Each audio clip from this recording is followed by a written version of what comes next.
good afternoon. Nandito tayo ngayon sa Mega Mall Building B dito sa DTI National Trade Fair. At nandito tayo ngayon sa booth ni Ate Aging, ang Ate Aging's Delight. Sila po ay nakabase sa Pasig. Kaya kung pupunta po kayo na Pasig, wag niyo kalimutan dumaan sa doon po sa Kagong Ilog. Ang sarap po ng mga iba't ibang klaseng flavor ng kanilang mga sumay. Tingnan natin yung mga products nila, ha.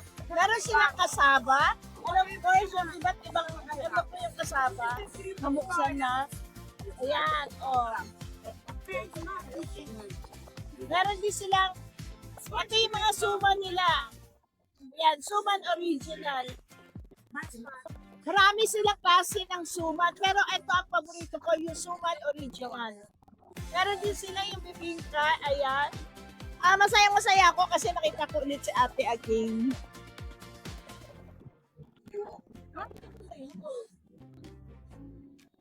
Wala, papasok na ako rito. Papakilala ko sa inyo ang may-ari ng Aging's Delight. Of course, si Ate Aging! Talaga naman. Unexpected. Oo, syempre. Ano to eh? Biglaan. Namamasyal lang mo. Meron dito, Maraming klase. Alam niyo ba, pag pupunta ako rito, lahat papakain lang sa akin. Yes. Libre, walang bayad. Yes. Ganyan niya ako kalap. Hindi na kape eh. Wala kaming kape ngayon. Ma, may mais ka pa, ha? Gusto mo ma eh. Ilang years na sumasali sa 2013 mo umpisa eh. 2013 nag-umpisa. Ako din dati kasali ako rito. 13 years. Hello! Kumusta naman ang business ni Ate? Okay naman siya.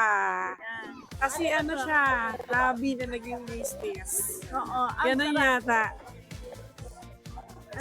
Ang daming award na niyan sa Pasig.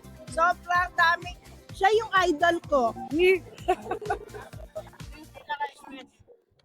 Yung favorite niya. Ito, suman, original suman. Ito ang pinaka Dalawa naman. Ang laman niya is ube and Leche flan. Leche flan.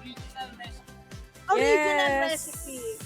May gumagaya pero hindi magaya. Yeah. Kasi nagagaya nga siya pero yung linamnam, yung sarap, never nagaya. Tama din. Yes.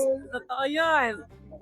Sa mga manonood dyan, punta na kayo dito sa Mega Mall, Building B sa National Trade Fair, DTI National Trade Fair, at bisitahin ninyo ang Aging's Food Delight. Anong food to? Buto 248. Booth 248! Sige, Ate Aging. Ayan na, maraming bumibili. Exit muna ako. Bye-bye. Thank you.